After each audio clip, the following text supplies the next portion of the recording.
J'espère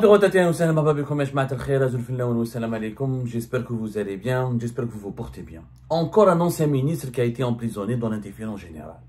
Encore un ancien membre du gouvernement algérien et un ancien haut commis de l'État qui a occupé des fonctions importantes durant ces 30 dernières années a été mis en prison, a été emprisonné dans l'indifférence générale, je dirais même l'indifférence générale de l'opinion publique, parce qu'elle s'est malheureusement habituée à ces emprisonnements excessifs, à ces emprisonnements réguliers, permanents, ça ne choque plus personne. Mais comme l'opinion publique en Algérie elle est désinformée, elle est mal informée, elle est manipulée, en l'absence d'une presse libre et indépendante, et en présence d'un appareil propagandiste extrêmement puissant à travers les télévisions, les réseaux sociaux, les médias électroniques et les médias classiques, les Algériens et les Algériens n'accèdent plus à la vérité, ne comprennent plus rien. Pour eux, c'est devenu banal. Si tout le monde part en prison, c'est parce que tout le monde est corrompu.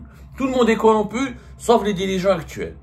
Alors que les anciens ministres qui ont été emprisonnés et qui sont toujours emprisonnés ont tous été les collègues des actuels dirigeants qui sont au pouvoir. Donc les actuels dirigeants, comme par hasard, regardez le non-sens de cette propagande. Une propagande est censée être intelligible, c'est-à-dire au moins elle soit vraisemblable, et qu'il y ait une certaine vraisemblance, une conformité avec une certaine vérité. Elle doit essayer de se conformer, de ressembler un petit peu à la vérité pour qu'elle soit gobée par la population. On nous dit que tout le monde était corrompu, sauf les dirigeants d'aujourd'hui. Les dirigeants d'aujourd'hui, ils viennent d'où? C'est des extraterrestres. Ils sont venus de la planète Mars, ils étaient à l'étranger, ils étaient au pouvoir, ils ont occupé des fonctions avec, au même titre, à côté de ces dirigeants qui sont en prison. Cette fois-ci, ça concerne l'ancien ministre Abdelkader Khomri, dont vous ne le connaissez pas. Beaucoup d'Algériens et d'Algériens ne le connaissent pas beaucoup. Ce n'est pas une figure populaire. Il était à l'époque de Bouteflika un petit peu connu quand il était ministre de la Jeunesse et des Sports entre 2014 et 2015. Qui est Abdelkader Khomri? Abdelkader Khomri, pour les initiés, pour celles et ceux qui connaissent les coulisses du régime algérien, c'est un personnage qui est important. Et pour celles et ceux qui connaissent l'histoire de la politique contemporaine de l'Algérie, c'est un personnage important. Parce qu'avant d'être ministre de la Jeunesse et des Sports, entre 2014 et 2015 à l'époque de Bouteflika, avant de participer à la campagne électorale de Bouteflika en 1999, il a été au gouvernement depuis le début des années 90. Il connaît très bien ce secteur de la jeunesse et des sports parce qu'il a été déjà ministre de la Jeunesse et des Sports entre 92 et 93. Ensuite, il a été longtemps ambassadeur d'Algérie en Pologne de 2004 à 2014. Et il a dirigé la NEP, la fameuse agence de l'État d'édition de la publicité qui gère la publicité publique, de 1999 à 2004. Mais il a Abdelkader Khomri, qui est âgé aujourd'hui de 71 ans. Il a été donc placé sous mandat de dépôt par la Cour d'Alger, emprisonné le 23 juillet dernier. Dans la soirée du 23 juillet dernier, la Cour d'Alger qui a confirmé sa condamnation par le tribunal de Sidi Mohamed à 8 ans de prison ferme. Il n'y avait pas de mandat de dépôt à l'époque. C'était au mois de juin 2025. 23 juillet, ils ont décidé de le placer en détention et il va donc effectuer sa peine de 8 ans de prison ferme pour corruption, enrichissement illicite, dilapidation des données publiques. On va parler de cette affaire techniquement dans un petit moment. Mais d'abord, Abdelkader Khomri, pourquoi c'est un personnage important? Et c'est important que vous connaissiez cette histoire parce que ce que je vais vous révéler a un lien direct avec l'importance de ce personnage. Abdelkader Khomri, il était connu comme étant un important lobbyiste et un acteur très influent dans les coulisses du régime algérien. Vous savez, le régime algérien, il a deux types de personnages, le dirigeant. Le dirigeant classique qui est connu publiquement et qui occupe des fonctions et qui reste au pouvoir pendant des années avant d'aller à la retraite et de mourir. Ou le dirigeant qui a été longtemps au pouvoir, ensuite, depuis la crise politique de 2019, il se retrouve qu'il a été dans le mauvais clan, donc il subit les vengeances et les règlements de compte politiques et finit en prison. Ou le dirigeant influent qui n'est pas connu, qui occupe des fonctions subalternes ou des postes pas beaucoup prestigieux, comme la jeunesse et les sports, comme le ministère de la culture, la communication. C'est des départements ministériels pas très connus, mais qui, dans son parcours, a accompli des missions politiques importantes dans les coulisses. C'est des hommes de coulisses. Abdelkader Khomri fait partie de ces dirigeants des coulisses. Des dirigeants qui ont de l'influence et qui ont des réseaux importants, qui ont un carnet d'adresse très important et qui ont beaucoup de contacts au sein de l'armée, au sein des services, au sein des diplomates, d'administration de l'État. C'est des gens qui ont un important réseau qui rayonne. Pourquoi? Parce qu'ils avaient accompli des missions dans les coulisses. Abdelkader Khomri, sa particularité, c'est qu'il vient du secteur de la jeunesse. Il a un grand parcours. Il était membre du Conseil national de l'UNGA, l'Union nationale de la jeunesse algérienne, qui est une organisation de masse importante à l'époque des années 90, années 80, et qui était utilisée pour gérer la jeunesse algérienne, organiser plein d'événements artistiques et sportifs. Elle était la passerelle entre la jeunesse algérienne et le pouvoir algérien. Il était secrétaire national de l'UNGA de 1975 à 1983. Et auparavant, il était l'un des membres et dirigeants les plus importants de la jeunesse du FLN. Donc c'est un politicien de terrain. Abdelkader Khomri, c'est un véritable politicien de terrain depuis sa tendre jeunesse. La FLN, la jeunesse du FLN, l'UNGA, donc il a un réseau de malades. De l'UNGA, la jeunesse du FLN, des militaires, des civils, des hauts commis de l'État, ils sont tous passés par ces organisations de masse, qui étaient des organisations prestigieuses sur les années 70 et les années 80. Elles regroupaient toutes les élites du pays. C'est des organisations qui ont des ramifications nationales. Donc il travaillait sur l'ensemble du territoire algérien. Donc il a un réseau de malades. Et quand il a fait la campagne, il a soutenu Bouteflika en 1999, il a été dirigeant de l'ANEP déjà, en 1999. Il a déjà dirigé l'ANEP. Il connaît très bien le secteur de l'ANEP et de la publicité et des médias. Quand on dirige l'ANEP, etc., effectivement, on a un réseau de malades. Tous les journalistes, tous les directeurs de presse, etc., passent par l'ANEP pour avoir la publicité, pour avoir les moyens de subsistance des médias algériens. Donc, il a dirigé l'ANEP. Ensuite, il a dirigé un groupe de presse qui regroupait à l'époque des journaux et des organismes publics comme les imprimeries de l'État, etc. Il était très apprécié pour sa qualité de gestionnaire. C'est un personnage extrêmement influent. Abdelkader Khomri, effectivement, il était cité dans une affaire de corruption depuis 2022. L'affaire remonte à mai 2022. À mai 2022, voilà. En mai, si je ne me trompe pas, mai 2022, laissez-moi vérifier. Non, fin 2022. C'était, pardonnez-moi, octobre 2022. À l'époque, il y avait le pôle économique et financier, le pôle pénal des affaires économiques et financières de la tribunal de Sidi Mohamed. Il a ouvert une enquête sur la gestion de l'ANEP. L'ANEP et l'ANALJ. L'ANALJ, c'est l'Agence nationale, je vais vous donner son nom exactement, elle appartient au ministère. C'est elle qui organise les campings, les vacances, les colonies de vacances pour les Algériens, les enfants d'Algérie profonde. C'est une agence importante qui relève du ministère de la Jeunesse et des Sports. C'est l'Agence nationale des loisirs et des jeunes, l'ANALJ. Très connue. Elle n'est pas connue par le grand public. Elle est connue surtout par les initiés. Donc, le secteur du sport, elle est vraiment connue. Vraiment, le secteur du sport et de la jeunesse, elle est connue parce que c'est une organisation très puissante. Vraiment puissante. L'ANALJ. L'Agence nationale des loisirs et de la jeunesse. Voilà. L'Agence nationale des loisirs de la jeunesse. C'est elle qui est chargée d'organiser des activités artistiques et sportives et surtout c'est elle qui gère les campings et les colonies de vacances. Les colonies de vacances et les campings, c'est une tradition. Elle était une tradition très importante en Algérie avant la décennie noire. Les années 70 et les années 80, c'était une culture. Toutes les familles algériennes envoyaient leurs enfants. Ça faisait partie de l'éducation civique. Les scouts et les campings et les scouts, les campings et les colonies de vacances. On partait tous. On partait tous en colonies de vacances. Il n'y a pas un Algérien d'avant la décennie noire qui n'a pas fait l'école. Surtout les enfants algériens de l'intérieur du pays, où il y a pas où là, ils n'ont pas accès à la côte, aux plages, etc. Donc ils venaient de Msila, de Bedna, de Biskra, de Melbouagui, de Sahara, les différentes régions de Sahara, al-Bayir, etc., Béchar. Et c'était des moments magnifiques. Les colonies de vacances en Algérie, ça nous permettait de nous rencontrer tous en tant qu'Algériens. Les Kabyles avec les Orani avec les Msaniens, les gens de Annaba, les Chaoui, les Touareg, les Mzab, les Bni Mzab. Ça renforçait l'unité nationale. Ça renforçait la société civile. On se faisait des amis, on sortait, on se faisait des copains, il y avait vraiment, les colonies de vacances étaient un ciment de la société. Et l'Algérie à l'époque, avec ses pensées de socialisme, on investissait beaucoup l'État algérien dans ses activités de jeunesse pour inculquer à la jeunesse algérienne des valeurs patriotiques, les valeurs du socialisme, les valeurs de l'unité nationale. Donc, c'était un organisme important. Malheureusement, pour la décennie noire, la guerre civile, les violences, les parents avaient peur, n'en voyaient plus.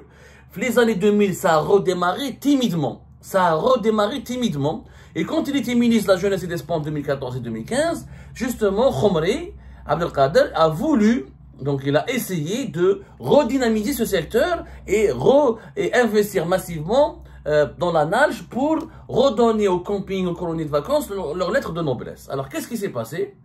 En 2022, à la fin de l'année 2022, 30 personnes ont été arrêtées, etc. Il y a eu une affaire de corruption à la NEP et la nage. Je mets les deux secteurs. C'est pas grave. Plusieurs personnes ont été, je crois, qui ont été placées sous mandat de dépôt. 2 anciens cadres de la NEP, en tout cas. Et Abdelkader Khomri était cité dans cette affaire-là en tant qu'ancien de la NEP et ancien de la nage. Mais il était uniquement placé sous contrôle judiciaire. Ils n'ont pas mis. Ou Darou Fihal à l'époque, c'était à l'époque de la DGSN, c'était Falizidine Béchir, le centre,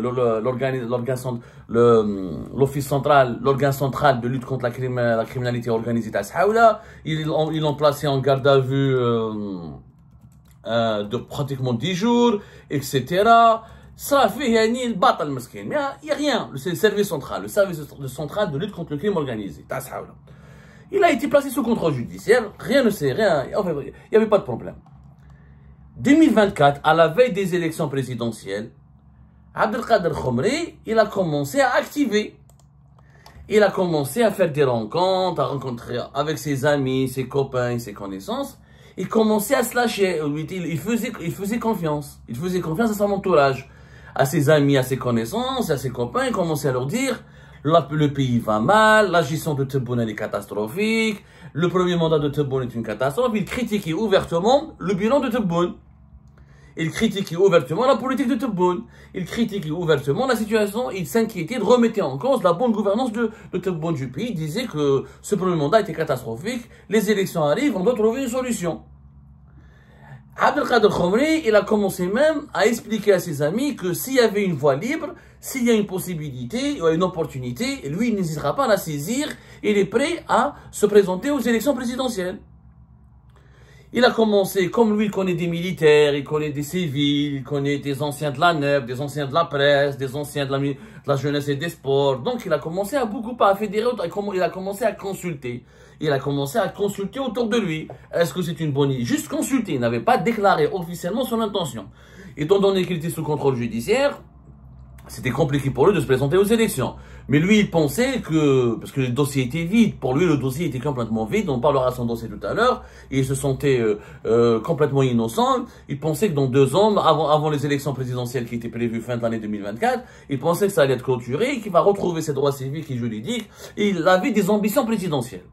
Il a commencé à parler à des membres de son entourage, il connaît beaucoup de monde, vous avez bien compris, des militaires, des civils, des anciens de la presse, des anciens de la NEP, des anciens du secteur sportif, des anciens de l'administration.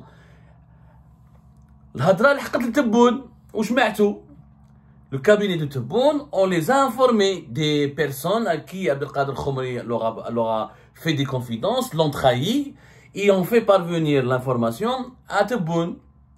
À l'époque, le clan Tebboune et son entourage surveillaient tout le monde, qui avait des ambitions présidentielles ou pas, qui pouvait aller se présenter aux élections ou pas. Comme c'est Eden Arza, exactement, ils surveillaient les personnalités potentiellement qui leur sont hostiles et qui peuvent se présenter contre le deuxième mandat de Tebboune.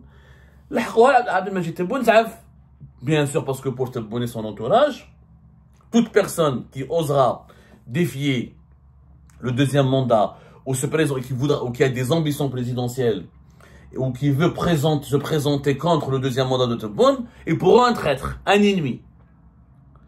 Un ennemi. Abdelkader Khomri, c'est là où les ennuis ont véritablement commencé. Et c'est là, quand ils ont compris qu'Abdelkader Khomri avait des ambitions présidentielles, il a été approché, il a été menacé, il a été intimidé, il a été harcelé. Il a compris. Il a compris que cette fois-ci, les élections présidentielles seraient verrouillées, que le système, et Abdelmajid Tebboune à sa tête et son entourage, ne veulent pas de la main de la concurrence, d'aucune compétition. Aucune compétition, aucune concurrence. Ni plus, ni moins. S'il y a un deuxième mandat, c'est Tebboune qui choisira ses propres challengers, ses propres concurrents, celles et ceux qui oseront défier ou empêcher la marche du deuxième mandat seront perçus comme des ennemis et des adversaires à abattre. Et vous avez bien vu ce qui s'est passé à Saïd Narza quand elle s'est présentée au juillet-août 2024, ce qui lui est arrivé. Ses enfants ont été arrêtés, emprisonnés, incarcérés. Plus de presque 80 personnes ont été arrêtées, emprisonnées. Elle-même, aujourd'hui, elle se retrouve en prison depuis le début de ce mois de juillet 2025 lors de son procès en appel. Abdelkader Khomri s'est retiré, gentiment, ok, puisque tout est bloqué, il n'a pas joué aux euros. Disons, il n'a pas fait comme Saïd Narza qui s'est aventuré, qui a affronté le système, qui a assumé ses choix, qui a dit « Je veux être candidate et je vous emmerde, c'est mon droit, la Constitution me le permet, la loi fondamentale du pays me le permet, personne ne doit m'empêcher de faire ce que j'ai envie de faire, de me présenter devant les Algériens et les Algériens, c'est à eux de choisir et de décider. » Abdelkader Khomri, non, il a opté pour un autre traitement, pour une autre option. Il s'est retiré discrètement. Ça lui a pas sauvé la vie puisque on a continué à s'acharner contre lui. Alors il y a eu le procès en mai 2025.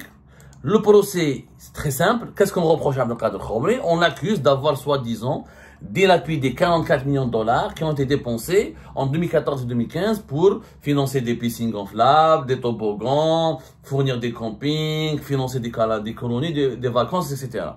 Or, Abdelkader Khomri leur a dit, je n'ai pas volé, je n'ai pas dit, cet argent a été utilisé, effectivement. Et pour faire des campings, ça coûte de l'argent. 44 millions de dollars, c'est pas un budget énorme. L'Algérie, c'est un grand pays. Il y a des milliers d'enfants qui veulent partir en vacances. Il y a énormément de familles nécessiteuses. En quoi c'est un scandale de il est où le scandale en finançant des piscines gonflables ou là, des colonies de vacances c'est où le scandale? Au contraire.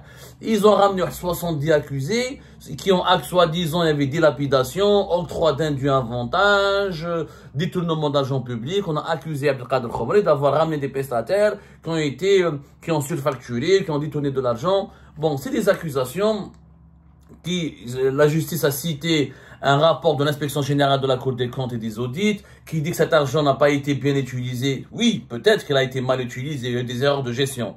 Mais entre l'erreur de gestion et le vol, le détournement, il y a une grande différence. Il faut savoir qu'Abdelkader Khomri, moi j'ai enquêté, il n'a qu'une maison à Stawali, sa femme elle est médecin, et ses enfants travaillent pour l'administration de l'État. Il n'a aucun terrain, il n'y a aucun patrimoine. S'il avait volé de l'argent réellement, il aurait acheté des voitures, il aurait acheté des appartements, il aurait des logements. Il a une maison, fils d'Awali, sa femme elle est médecin, travaille, ou les deux ils travaillent dans le doula. Un enfant au ministère du tourisme, ou un dans un organisme public. Ni plus ni moins. Il n'y a aucun enrichissement, ou l'enrichissement illicite. S'il a volé réellement Abdelkader Khomri, il aurait pu avoir un train de vie. Alors on retrouverait des appartements au nom de ses enfants, des villas au nom de sa femme, au nom de ses petits-fils, je sais pas quoi. Quand un dirigeant vole et s'enrichit, on a vu des dirigeants qui volent et qui s'enrichissent. Il y a des traces, il y a un patrimoine, il y a des preuves. Il n'y a aucune preuve. Ils l'ont condamné au départ en juin 2025 à 8 ans de prison, sans mandat de dépôt, comme Saïd Narza, exactement la même organisation, la même trame narrative. Au départ, peine de prison sans mandat de dépôt. Ensuite, en juillet 2025, comme Saïd Narza, le 23 juillet 2025, procès en appel à la Cour d'Alger, et cette fois-ci, mandat de dépôt, il va partir en prison à l'âge de 71 ans. Pour avoir uniquement évoqué et affiché des ambitions présidentielles en 2014. Le dossier, il est vide. Vide. L'argent a été dépensé pour les colonies. Est-ce que l'argent a été mal dépensé? Il y a eu des erreurs de gestion? C'est possible. Mais il n'y a pas eu d'enrichissement illicite. Il n'y a pas eu de détournement à des fins personnelles. Il n'y a pas eu de dilapidation parce que ces campings, etc., ces colonies de vacances avaient bien vu le jour et avaient profité aux enfants algériens. Et 44 millions de dollars, franchement, c'est rien. C'est rien, 44 millions de dollars, c'est des milliers ce sont des milliers de places dans des centaines de campings et de colonies de vacances. C'est une affaire purement politique. C'est une affaire Saïd Narza bis. Abdelkader Khomri, comme Saïd Narza, se retrouve en prison parce qu'on lui subit une vengeance caractérisée de la part de l'entourage de Tebboune qui le punit pour avoir évoqué et défendu des ambitions présidentielles. C'est la pure vérité. Il n'y a ni rien, aucun autre enjeu majeur dans ce dossier.